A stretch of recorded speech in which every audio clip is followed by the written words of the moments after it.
অর্থবছরের 1 মাস বাকি থাকতে লক্ষ্যমাত্রা ছাড়ালো সরকারের ব্যাংক ঋণ।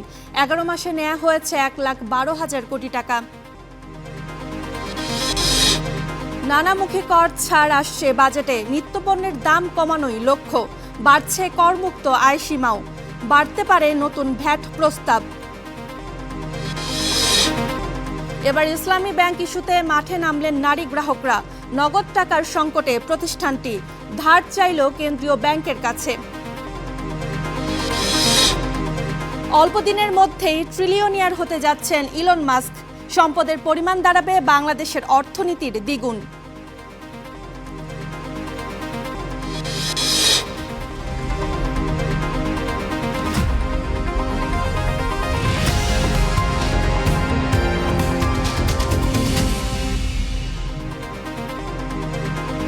স্বাগত স্টার বিজ টুডের আয়োজনে, আপনাদের সঙ্গে আছি আমি রক্সানা রিমি। বাজেট ঘাটতি মেটাতে অর্থবছর শেষ হওয়ার আগে লক্ষ্যমাত্রা ছাড়িয়েছে সরকারের ব্যাংক ঋণ। চলতি অর্থবছরের 1 মাস বাকি থাকতেই ব্যাংক খাত থেকে সরকার ঋণ নিয়েছে লক্ষ্যমাত্রার চেয়ে 8,000 কোটি টাকার বেশি।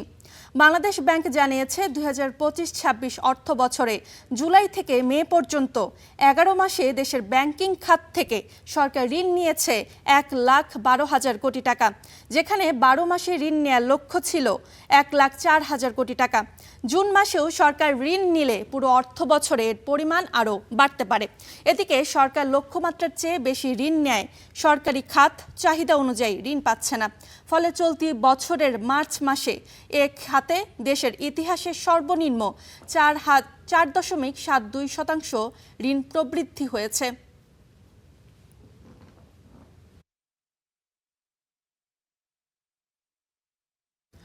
প্রধানমন্ত্রীর সভাপতিত্বে একনেক সভায় অনুমোদন পেল 8 প্রকল্প। এর মধ্যে রয়েছে পানি সম্পদ ব্যবস্থাপনা, স্বাস্থ্যসেবার পাশাপাশি 653 মাদ্রাসায় মাল্টিমিডিয়া ক্লাসরুম করার মতো বিষয়। এর ব্যয় ধরা হয়েছে 2,266 কোটি টাকা।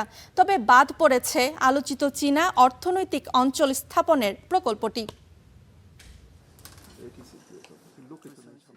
নতুন সরকারের চতুর্থ একনেক সভা, বাজেট ও প্রধানমন্ত্রীর প্রথম বিদেশ সফর আসন্ন হওয়ায় সবার চোখ ছিল সেদিকে। এতে নতুন ও সংশোধিত মিলিয়ে 12টি প্রকল্প উপস্থাপন হলেও চূড়ান্ত অনুমোদন পেয়েছে 8টি। এর মোট ব্যয় ধরা হয়েছে 2,266 কোটি টাকা। এই 8 প্রকল্পের মধ্যে রয়েছে পানি সম্পদ ব্যবস্থাপনা, স্বাস্থ্যসেবার পাশাপাশি আনোয়ারা বাঁশখালী চকরিয়া আঞ্চলিক মহাসড়ক প্রশস্তকরণের বিষয়। 653টি মাদ্রাসায় মাল্টিমিডিয়া ক্লাসরুম সহ অনুমোদন পেয়েছে শিক্ষা মন্ত্রণালয়ের 2 প্রকল্প। তবে বাদ পড়েছে চট্টগ্রামের আনোয়ারায় চীনা অর্থনৈতিক অঞ্চল স্থাপন প্রকল্প। প্রধানমন্ত্রীর সভাপতিত্বে সকাল 10টায় শুরু হওয়া একনেক বৈঠক চলে বেলা 1টা পর্যন্ত। সিফাত শাহরিয়ার, স্টার নিউজ। রুশ পররাষ্ট্রমন্ত্রী সের্গেই লাভরভের সঙ্গে বৈঠকে বাণিজ্য বিনিয়োগ বাড়ানোর আহ্বান জানিয়েছেন বাংলাদেশ। সোমবার মস্কোতে অনুষ্ঠিত বৈঠকে এ আহ্বান জানানো হয় পররাষ্ট্রমন্ত্রী খলিলুর রহমানের পক্ষ থেকে। সকালে পররাষ্ট্র মন্ত্রণালয় এ তথ্য নিশ্চিত করেছে। মন্ত্রণালয় জানায়, বৈঠকে দুই দেশের দ্বিপাক্ষিক সম্পর্ক, বাণিজ্য, বিনিয়োগ, জ্বালানি, শিক্ষা ও আন্তর্জাতিক বিভিন্ন বিষয়ে সহযোগিতা জোরদার করার বিষয়ে আলোচনা হয়েছে। এছাড়াও বাংলাদেশি পণ্যের জন্য রাশিয়ার বাজারে শুল্কমুক্ত ও কোটামুক্ত সুবিধা, রুশ বিনিয়োগ বৃদ্ধি, বাংলাদেশ ইইসি মুক্ত বাণিজ্য চুক্তি ও ব্রিক্স এসসিওতে বাংলাদেশের সদস্য পদে রাশিয়ার সমর্থন কামনা করে ডক্টর খলিলুর রহমান। পরে রূপপুর পারমাণবিক বিদ্যুৎ কেন্দ্রের 2য় ইউনিট দ্রুত চালু, বাংলাদেশ থেকে আরও জনশক্তি নিয়োগ, রাশিয়ায় আটকে থাকা বাংলাদেশিদের প্রত্যাবাসন ও রোহিঙ্গা সংকটের বিষয়েও আলোচনা হয়।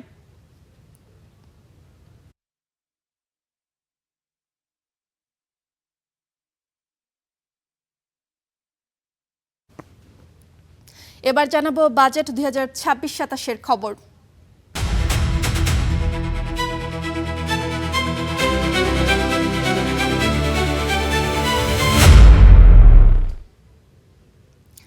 আসছে বাজেটে নিত্যপণ্যের দাম কমানোর বেশ কিছু উদ্যোগ নিচ্ছে সরকার। ৬০ ধরনের দৈনন্দিন ব্যবহার্য পণ্যের উৎসের কর ব্যাপকভাবে কমানো হচ্ছে। এদিকে আগামী ৫ বছরের জন্য আয়কর ও কর্পোরেট করের নীতি ঘোষণা হচ্ছে, যা বিনিয়োগ পরিকল্পনায় সিদ্ধান্ত গ্রহণে সহায়তা করবে বলে আশা করা হচ্ছে। বিস্তারিত মাঝার মাহবুবের প্রতিবেদনে। অন্তর্বর্তী সরকার নির্ধারিত করমুক্ত আয়ের সীমা পরিবর্তন না করে আসছে বাজেটে তা ৩,৭৫,০০০ টাকায় রাখতে যাচ্ছে সরকার। তবে আগামী ৫ বছরের জন্য দীর্ঘমেয়াদী কর কাঠামো প্রস্তাব করেছে এনবিআর। এর মধ্যে আছে ২০২৬-২৭ ও ২৭-২৮ করবর্ষের জন্য করমুক্ত আয়ের সীমা ৩,৭৫,০০০ টাকা, ২৮-২৯ ও ২৯-৩০ করবর্ষের জন্য ৪ লাখ টাকা, ২০৩০-৩১ করবর্ষের জন্য ৪.৫ লাখ টাকা নির্ধারণের প্রস্তাব দেওয়া হয়েছে।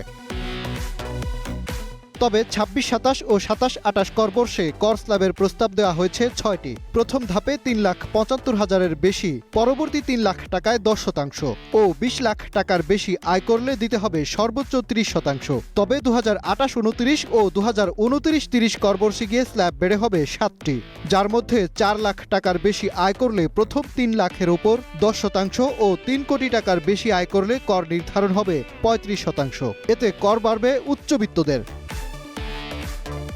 একই স্ল্যাব নির্ধারণ হবে ২০৩০-৩১ করবর্ষেও। শুধু করমুক্ত আয়ের সীমা বেড়ে হবে ৪.৫ লাখ। এছাড়াও ২০২৮ থেকে ৩১ পর্যন্ত ৩ করবর্ষে ৩ কোটি টাকার বেশি আয়ের ওপর অতিরিক্ত ৫% কর নির্ধারণেরও প্রস্তাব করা হয়েছে। এছাড়া কর্পোরেট কর হারে কোনো পরিবর্তনের প্রস্তাব করা হয়নি পুঁজিবাজারের তালিকাভুক্ত ও বাইরের কোম্পানির ক্ষেত্রে। তবে তালিকাভুক্ত নয় এমন কোম্পানি ব্যাংকিংয়ে পুরো লেনদেন করলে কর হার হবে ২৫%, আর ৫% বাড়িয়ে কর হার ১৫% নির্ধারণের প্রস্তাব করা হয়েছে বেসরকারি উচ্চশিক্ষা প্রতিষ্ঠানের আয়ে।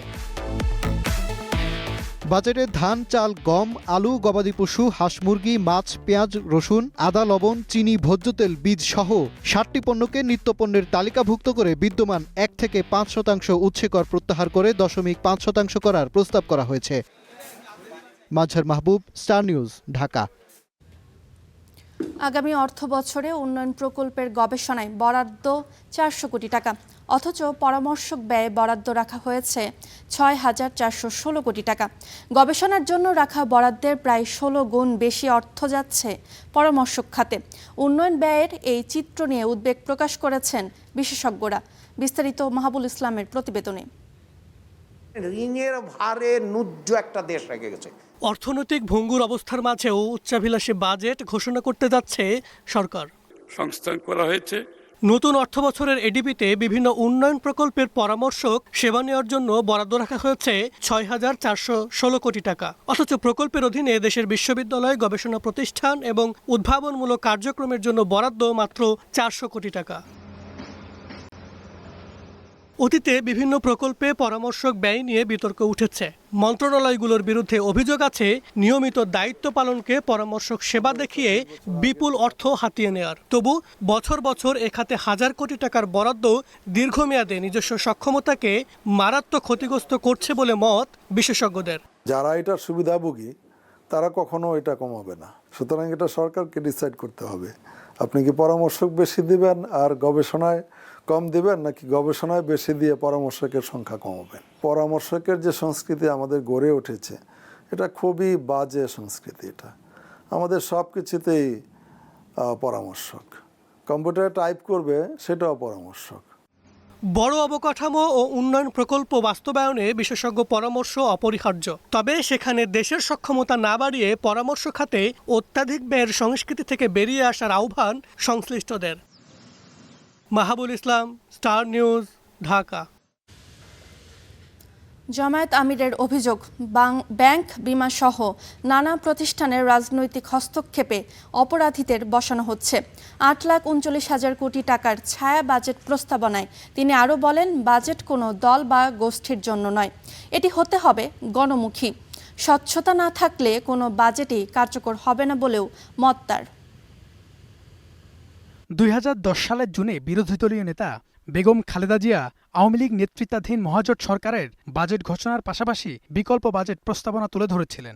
এবারে বিএনপি সরকারের বাজেট ঘোষণার আগে বিকল্প বাজেট তুলে ধরল বিরোধী দল জামাত ইসলামী। রাজধানীর আল ফালাহ মিলনায়তনে এই বাজেট তুলে ধরা হয়, যেখানে উপস্থিত ছিলেন 11 দলের শীর্ষ নেতারাও। বৃহস্পতিবার সরকারের ঘোষণা করতে যাওয়া বাজেটের চেয়ে 10% কমিয়ে জামায়াতের ছায়া বাজেটে মোট ব্যয় দেখানো হয়েছে 8,39,505 কোটি টাকা, যেখানে রাজস্ব আয় 6,65,926 কোটি টাকা এবং অনুদান ছাড়া ঘাটতি 1,73,579 কোটি টাকা। এ সময় বিরোধী দলীয় নেতা শফিকুর রহমান বলেন, আর্থিক প্রতিষ্ঠান ও নিয়ন্ত্রণ সংস্থাগুলোতে রাজনৈতিক হস্তক্ষেপের মাধ্যমে অপরাধীদের ক্ষমতায় চেয়ার বসাচ্ছে সরকার। আমরা যা আশঙ্কা করেছিলাম এখন তা স্পষ্ট হয়ে উঠেছে সমাজে। আর্থিক, রাজনৈতিক, প্রাতিষ্ঠানিক, সাংবিধানিক সকল জায়গায় আজকে নির্লজ্জ রাজনৈতিক হস্তক্ষেপ একেবারেই স্পষ্ট। বাজেট কোনো দলের জন্য নয় উল্লেখ করে বিরোধী দলীয় নেতা বলেন, সততা স্বচ্ছতা না থাকলে কোনো বাজেটই কার্যকর হবে না। সততা, স্বচ্ছতা এবং অ্যাকাউন্টেবিলিটি না থাকে তাহলে যে বাজেট সরকারই দেব ওই বাজেট কার্যকর হবে না। এ সময় বাজেটের মাধ্যমে মানুষদেরকে ধোঁকা না দেওয়ার আহ্বান জানান তিনি। পরে জামাতের পক্ষ থেকে উপস্থাপন করা হয় ছায়া budget. HM Imran, star news, Dhaka. ইসলামী ব্যাংকের নতুন চেয়ারম্যানের পদত্যাগের দাবিতে এবার আন্দোলনে নামলেন নারী গ্রাহকরা। সচেতন গ্রাহক ফোরামের ব্যানারে পুরুষদের পাশাপাশি তারাও মতিঝিলে প্রধান কার্যালয়ের সামনে কর্মসূচিতে অংশ নেন। আন্দোলনে অংশগ্রহণকারীদের অভিযোগ, বর্তমান সরকার আর্থিক খাতে দলীয় ব্যক্তিদের নিয়োগ দিয়ে বিপর্যয় ডেকে আনছে। ইসলামী ব্যাংকের নতুন চেয়ারম্যানের পদত্যাগ সহ 7 দফা দাবি আদায়ের আন্দোলনে এবার যোগ দিলেন নারী গ্রাহকরা। মঙ্গলবার সকাল 10টা থেকে মতিঝিলে ব্যাংকটির প্রধান কার্যালয়ের সামনে অবস্থান কর্মসূচিতে অংশ নেন তারা। আন্দোলনে অংশ নেওয়া নারীরা দাবি করেন, ব্যাংকটি নিয়ে যে ষড়যন্ত্র হচ্ছে তা রুখে দিতেই তারা এই কর্মসূচিতে যোগ দিয়েছেন। আমরা এখানে দাঁড়াইছি যে আমাদের যে ইসলামী ব্যাংকের চেয়ারম্যান খোরশেদ আলমের পদত্যাগের দাবি নিয়ে দাঁড়াইছি। পদত্যাগ না করেন আমাদের এই অবস্থান কর্মসূচি আরো সুসংগঠিত হবে। বাংলাদেশ ব্যাংকের কখনো যাতে সিদ্ধান্ত নিবে এটা আমরা আর মেনে নিব না। এ সময় ইসলামী ব্যাংকের নতুন চেয়ারম্যান ও তার স্ত্রীর নানা দুর্নীতি তথ্য তুলে ধরা হয়। চেয়ারম্যানকে ব্যাংকে প্রবেশ করতে দেওয়া হবে না বলে হুঁশিয়ারি দেন তারা। আগের এমডি ওমর ফারুকের পুনর্নিয়োগের দাবিও জানানো হয়। কোন ঋণ খেলাপির বংশধরকে, ঋণ খেলাপের আত্মীয়কে আমরা ইসলামী ব্যাংকে চাই না। ইসলামী ব্যাংকের গ্রাহক সমাজ কোন অবৈধ চেয়ারম্যানের নেতৃত্বে এজিএম হতে দেবে না। সেখানে যদি কোনো দালাল আমরা চিহ্নিত করতে পারি, আপনি সেই দালাল হিসেবে ইসলামী ব্যাংকে আপনি ঢুকতে পারবেন না। ইসলামী ব্যাংকের বর্তমান পর্ষদ ভেঙে দিয়ে অভিজ্ঞতা দিয়ে নতুন পর্ষদ পুনর্গঠনের দাবি জানান গ্রাহকরা। ইসলামী ব্যাংকে কক্ষিগত করে হাজারো কোটি টাকা বিদেশে পাচার করা হয়েছিল। যিনি নৈতিকভাবে অভিযুক্ত, যিনি নারী কেলেঙ্কারির সাথে জড়িত, ফলে এই ধরনের একজন ব্যক্তিকে আমরা কোনো অবস্থায় ইসলামী ব্যাংকের চেয়ারম্যান হিসাবে দেখতে চাই না।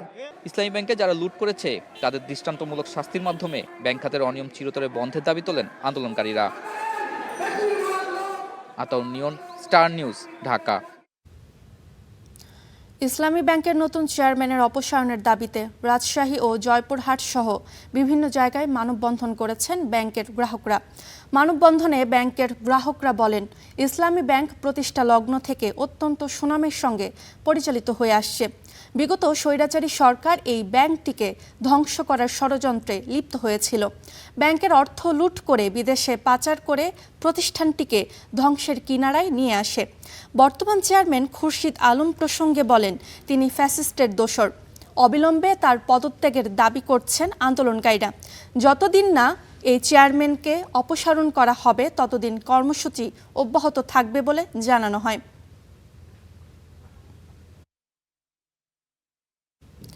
এদিকে চলমান পরিস্থিতির প্রভাবে আমানতকারীরা তাদের অর্থ তোলা বাড়িয়ে দেয়।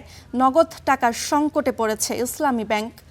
এতে বাংলাদেশ ব্যাংক নির্ধারিত আমানতের বিপরীতে নগদ বিধিবদ্ধ জমা বা CRR সংরক্ষণ করতে ব্যর্থ হচ্ছে তারা। কেন্দ্রীয় ব্যাংকের বিধি অনুযায়ী প্রতিদিন ইসলামী ব্যাংকে আমানতের বিপরীতে 7,000 কোটি টাকা নগদ জমা রাখার কথা থাকলেও তা নেমে আসে 2,600 কোটি টাকায়। বাংলাদেশ ব্যাংক ও ইসলামী ব্যাংক সূত্রে এই তথ্য জানা যায়। সাম্প্রতিক ঘটনায় আতঙ্কিত হয়ে আমানতকারীরা ব্যাংক থেকে অর্থ উত্তোলন বাড়িয়ে দেয় এমন পরিস্থিতি তৈরি হয়েছে বলে জানান ব্যাংক সংশ্লিষ্টরা। গত এক সপ্তাহে ইসলামী ব্যাংক থেকে 4,240 কোটি টাকা তুলে নেওয়া হয়েছে।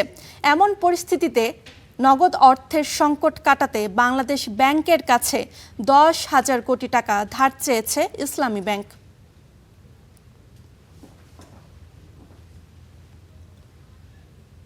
দেখছেন স্টার বিজ টুডে, ফিরছে একটু পর।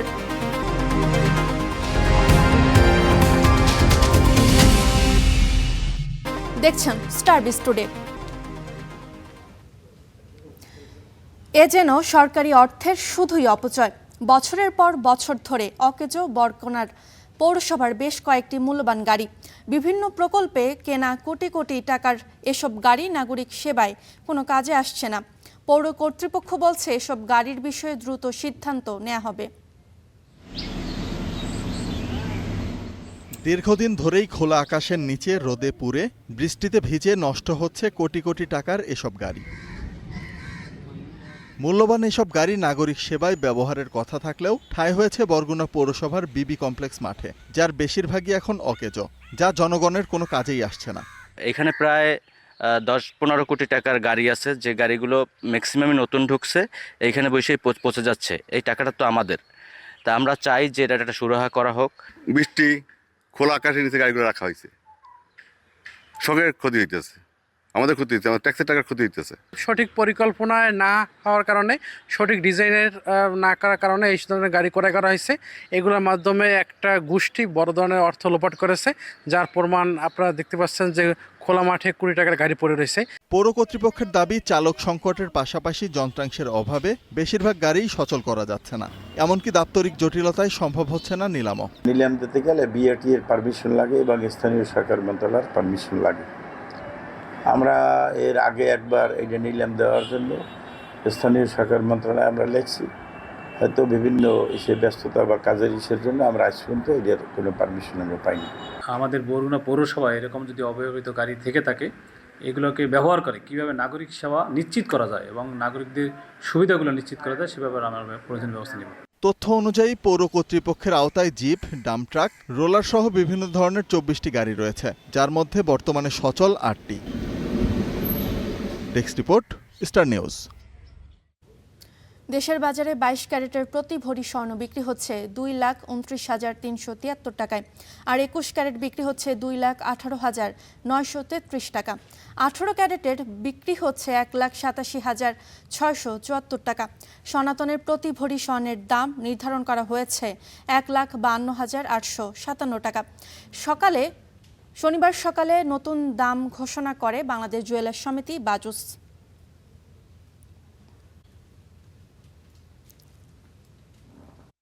ইরান ইসরায়েল একে অপরের বিরুদ্ধে হামলা বন্ধ করতে সম্মত হওয়ায় বিশ্ববাজারে কমেছে অপরিশোধিত তেলের দাম। 1% বেশি কমে ব্যারেল প্রতি বিক্রি হচ্ছে $93। যদিও গতকাল এক ব্যারেল তেলের দাম উঠেছিল $97। পরে দুই দেশের শান্তি আলোচনায় কমতে শুরু করে তেলের দাম। এদিকে প্রেসিডেন্ট ডোনাল্ড ট্রাম্প উভয় পক্ষকে উত্তেজনা কমানোর আহ্বান জানিয়েছেন। এছাড়া আলোচনা শেষ হলে তেলের দাম কমবে বলে জানান তিনি। এর আগে লেবাননে ইসরায়েলি হামলার জবাবে রোববার রাতে ইসরায়েলকে লক্ষ্য করে ব্যালিস্টিক ক্ষেপণাস্ত্র ছোড়ে ইরান। পরে ইরানের পশ্চিমাঞ্চল ও মধ্যাঞ্চলের সামরিক ঘাঁটিতে পাল্টা বিমান হামলা চালিয়েছে ইসরায়েল।